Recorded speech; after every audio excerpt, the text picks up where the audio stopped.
if you really want to catch these motherfucking hands, you little badass bitch, I don't give a fuck how old you are, nigga, let's take it off, nigga, let's take it off the goddamn store property, you feel me? And let's take it someplace else where it's secluded. That one didn't age quite so well. Unless you've been living under a rock, then you've obviously been seeing the internet blow up because of the famous YouTuber named EDP445 has been caught in the second time messaging a minor and trying to actually meet up with someone who he thought was a 13-year-old girl, but only to be confronted by a failed epic mealtime guy and yandere driver looking motherfucker with a camera insulting you, and kept asking the same questions instead of reporting them to the police and let them deal with the situation. Well, if it was up to me, I would have put him up to a wall and Cerberus then gave EDP a hug and they ate cupcakes. "'Cause we at YouTube don't condone violence in any means. Is that not right, Cerberus?" That's correct, Susan. Now let me first make it clear that what EDP did was disgusting and should face the consequences for doing this not once, but multiple times. But this video isn't just about him. This video is mainly about the group of bumblefucks who go around trying to catch pedophiles. Actually, they may have just helped EDP build a defense to try to either get him off or a lightened sentence even if this goes to court now.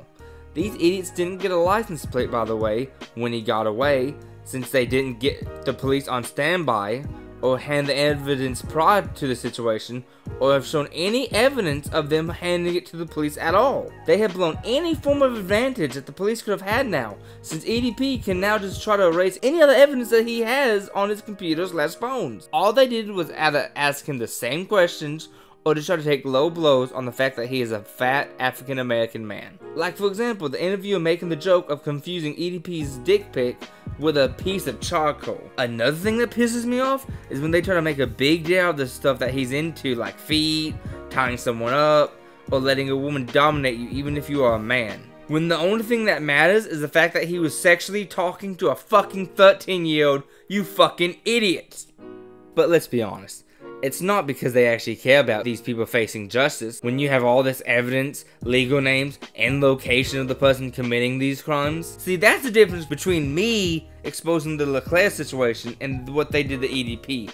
If I had all that extra information on LeClaire, I would have reported it to the police firsthand. If you've never saw these guys beforehand, you would have assumed by the way they were not prepared for this, that this probably would have been their first time doing something like this.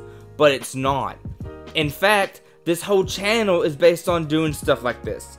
For example, let's look at the video they uploaded only 9 days before the EDP situation. They did a sting operation on a 45-year-old man named Jamie, who was messaging them on Instagram, thinking he was sexting an 8-year-old girl. Jamie had told the 8-year-old girl that he had allegedly had sex multiple times with the 10-year-old girl for practice. Another thing that really bothers me about them is how much they're willing to lie. They lied to the landlord that they were apparently Jamie's relatives in the video to find out where he lived. Lied to the mom saying that they were not going to report it to the police, despite later then saying they were going to go to the police. They have lied so much. While yes, tracking down and trying to stop pedophilia is a great thing to do, all you're doing is hurting your own credibility in the process. The little dude even told fucking bearded motherfucker to lie to the 911 operator about not knowing EDP's legal name, so she would just send the police officer sooner. You have to understand that all this lying does is hurt you, and that it puts all your evidence into question at that point. They've also insulted Jamie by mentioning his weight, just like EDP, which in my opinion just makes the confrontation look less serious and like it's a setup video. Now, the next part I'm about to bring up is not me saying what this dude did is just as fucked up as wanting to fuck a minor, but the interviewer has been caught on a stream calling a Black Lives Matter hotline and screaming the N-word towards it. Wait, what? Like, what form of reparations do you think we should get in shit? I don't know. It's difficult to say. Yeah, I'm saying. Well, my first reparation is my Demarius. Look, bruh, my first reparation should be $100 from Demarius because I paid that money like a year ago and shit. He still ain't never give that shit back, bruh. So I'm owed that at least. You know what I'm saying? Wow, you're owed more than that. Fix.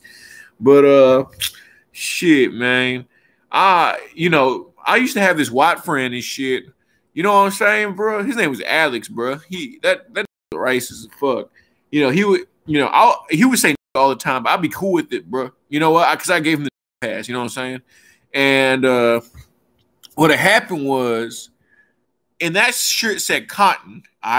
Made by Cotton, and I was like, "Yo, did you just make me pick Cotton?" And Alex starts laughing as that's just some kind of sick joke, bro.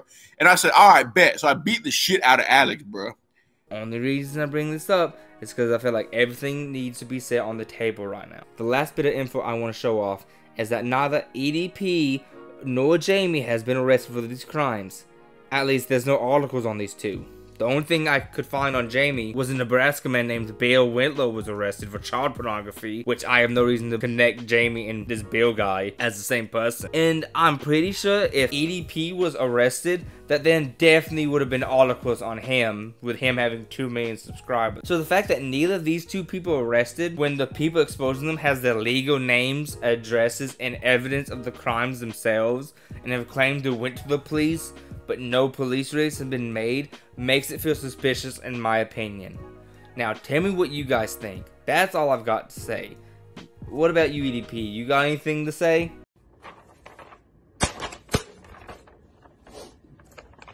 What's this, you fucking piece of shit?